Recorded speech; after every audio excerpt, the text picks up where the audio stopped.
2-1. So now we do have Admiral Buldog on here. How's it going, man? Hey, I'm doing great since we just beat VP, so... Yeah, that's got to be a really big win for you guys. I mean, it's obviously you guys were able to pull it out. Lost the first game and then went on into the next two and just completely overran it. So what kind of changed? I guess it was just the early game, because the first game, our start was just horrible. Even though we got the first blood top, it didn't give us much. I mean, the gyro got level 3 from it from the get-go, and then I think we tried to gank mid, and it wasn't successful. And VP is, a really aggressive team, so if you give them an early start like that, they will take advantage of it. All right, then. So that's obviously what kind of went on through their question. As far as the draft goes, they in the first couple of drafts, they either made sure that you didn't have the lone druid option either by picking it up themselves or by banning it out. Does it kind of make you feel good that they're paying that much respect to you that they don't want to play up against it, or is it more just kind of frustration that you don't get to play your signature hero there? Well, of course it's frustration that I can't play it. I've not seen VP played so much, so I didn't think they would pick it, but they did. And the first game it really worked out. They started with wood, I think, and got a lot of farm on it, but yeah, it's really annoying when they do that, but what can you do? You can't play the hero all the time. Yeah, most definitely. What do you think about the kind of the, not rumors, but kind of like people joking on you that you can only play like 2 or 3 heroes here, like the Nature Prophet, Lone Druid, and now the Brewmaster. Those are kind of pretty signature there. What are you trying to do to broaden your pool, and what do you kind of feel about people's opinions of that right now? Well, I think it's gonna stay on me for a long time since I played Lone Druid for so many games. I mean, there was that point I played in like 300-400 games in a row and no other heroes. So I think it will stay with me for a long time, but I'm practicing a lot of other heroes, and when I do that, I go through them a lot. Like, I spend many hours testing new heroes, and if we need to practice a new hero, I spend many hours doing that, testing items and watching replays and so on. So, time will help me broaden my hero pool, so I don't see an issue with that. People will change their minds eventually, I think. Yeah, makes sense. So, I mean, it'll be a little bit of time, obviously, based on where you got your start. How does it feel to transition like that? Like, go from kind of a pub player who just, like, really has a lot of skill in one area and then branching out and getting picked up by such an awesome pro team, which now has been doing amazingly in the past few weeks, especially. When we first transition, it's really a different game.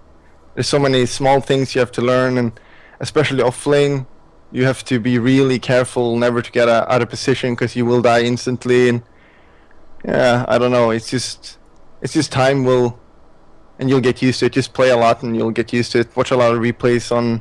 Yeah, at first you just have to watch a lot of replays how the other pros do it, so you learn a lot from them. But with time, you just learn. Yeah, makes sense. Yeah. So what do you have as far as suggestions to people who are trying to kind of emulate your playstyle on offlane and such? Like, as far as trying to improve their micro and things along those lines, do you have any suggestions in that regard? If you want to improve your micro, I don't know. I mean, it's just to play. Like, you can't tell how to practice. You just have to play the hero. If you want to practice Lone Druid, be good with the bear, you just have to play it. There's not much more to it, I guess. Cool. Yeah, makes sense. I mean, obviously, that's practice makes perfect, and that's kind of rung true for you and your play. I actually see a lot of different players trying to kind of emulate that. KSI was doing a lot of polls that I wouldn't say you were the first to do, but you really, really brought to the scene very actively there. So a lot of people are just trying to make the use of the hero that you've found in it, and I think that's pretty cool. But what do you plan for future stuff like that? Brewmaster, I was really, really surprised that it worked out so well for you. Of course, you were level deprived at first, but you found a lot of farm in the end, just getting assists and stuff. I mean, you ended up with Blink Dagger and Arcane Boots so darn quickly. Transitioning to these different types of heroes that we don't see you play as often, is that something that we're going to see more of, or?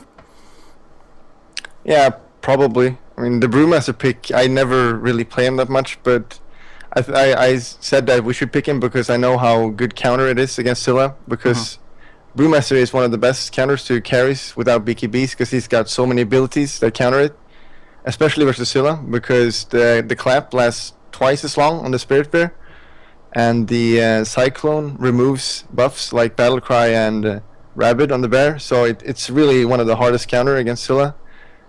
And early game as offlane Brewmaster, he's not that strong, but eventually you're gonna get a little bit, and all you need is level 6. And the team was doing so well on their lanes, so as soon as some team fights started, I got so much from that, and we got some towers, and my farm just skyrocketed from that. And I managed to get the blink, and we just destroyed them at that point.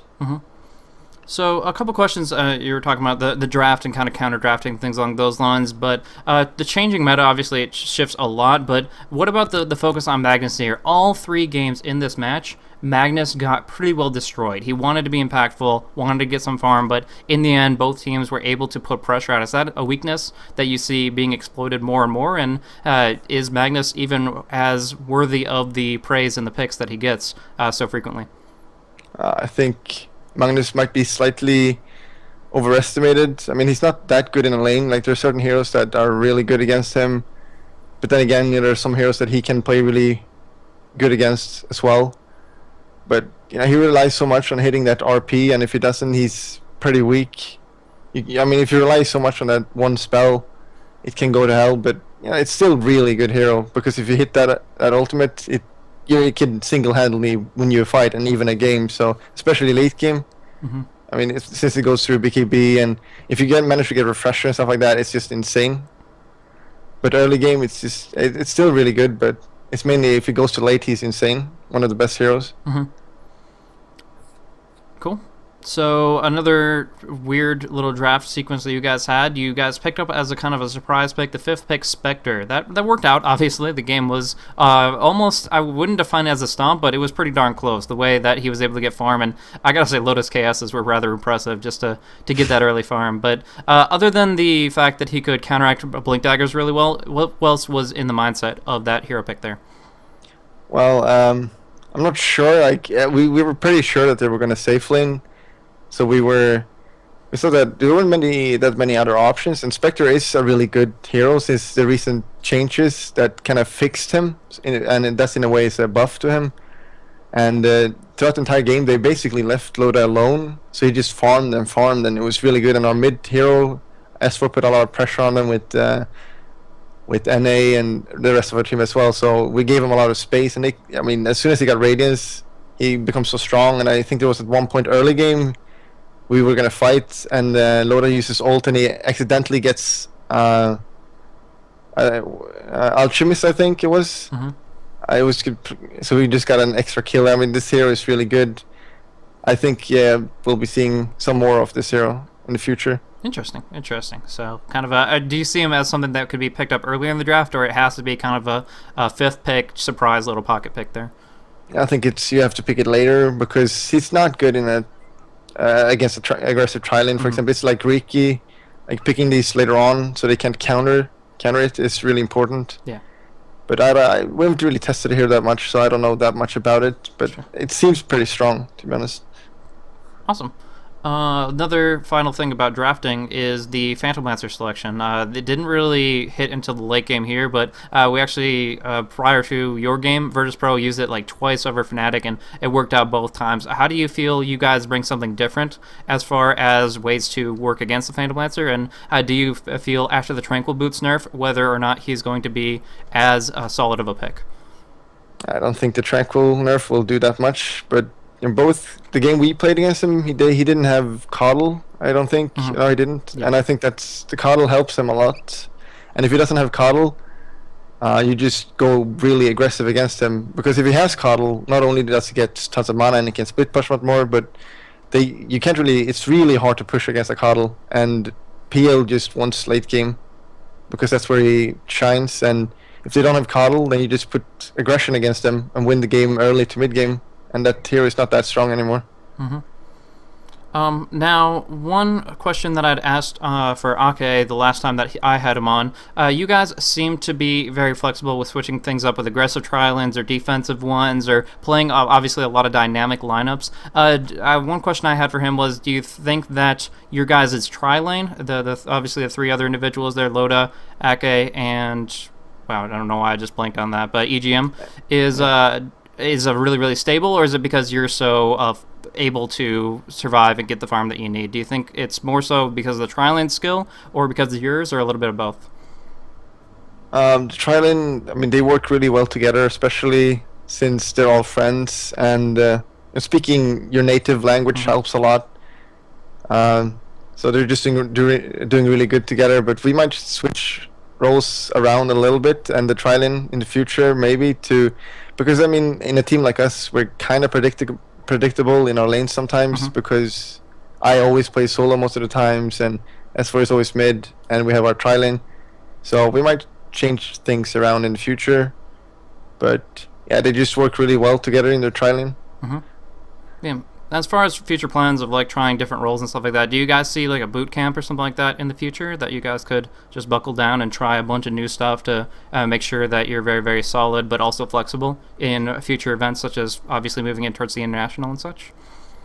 Yeah, I mean, boot camp, we're gonna have a gaming house soon, so and we're gonna be there until the international, so we're gonna practice for many months for this tournament.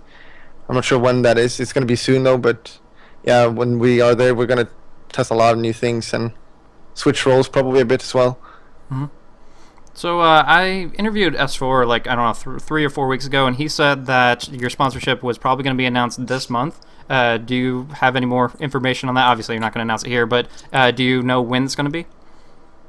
No, I don't know when, but I know that they're getting closer. I think we have a name, but I can't reveal it, I guess. But yeah, we have a name at least, I think now. So I mean, it's getting closer. Yeah, it should be really soon, I think. Yeah, gaming house dropping down pretty soon, and obviously having it all named up. So that's definitely going to be cool when you guys can reveal that. But you guys are still playing far. I mean, you're surpassing a bunch of really well-sponsored teams. So I mean, I definitely don't think that's going to be too big of a factor until you guys hit the books on that gaming house, which will be pretty awesome there. Do you have anything else looking on in the future as far as what your team is planning on? Nothing special, I guess. It's just the gaming house coming up, and we're gonna practice really hard now for the G1 qualifier. We really want to play against the Chinese to show people that they're just human and we can beat them. The European scene can beat the Chinese. People make such a big deal out of the Chinese. I think we can show them that we can beat them. So we really want to go there. But that's about it. Cool. Well, that's pretty much, I mean, there's always going to be questions flowing on the chat, but I think that's pretty much most of the things that I wanted to cover here. So is there any shout-outs or anything you want to give? Yeah, I guess shout out to my team. Yeah, that's the only one I want to give shout out to right now. Cool. No shout-outs for anybody else, just your team. No, they're the best. just my team. Cool. Especially Egan. Awesome. Well, great to have you on. Very, very awesome opportunity to see you guys in the action. I mean, that was an awesome match, and thank you guys for doing so well in that. I mean, it was just really, really interesting. I hate to see those, like, 2-0 stomps and stuff like that. You guys really pulled it through, and good games, well played on that. So I'll let you get some rest. You got the qualifiers and stuff to work on there. So I just want to say congratulations, and good luck in your future events. Thank you. Same to you. Have a good one.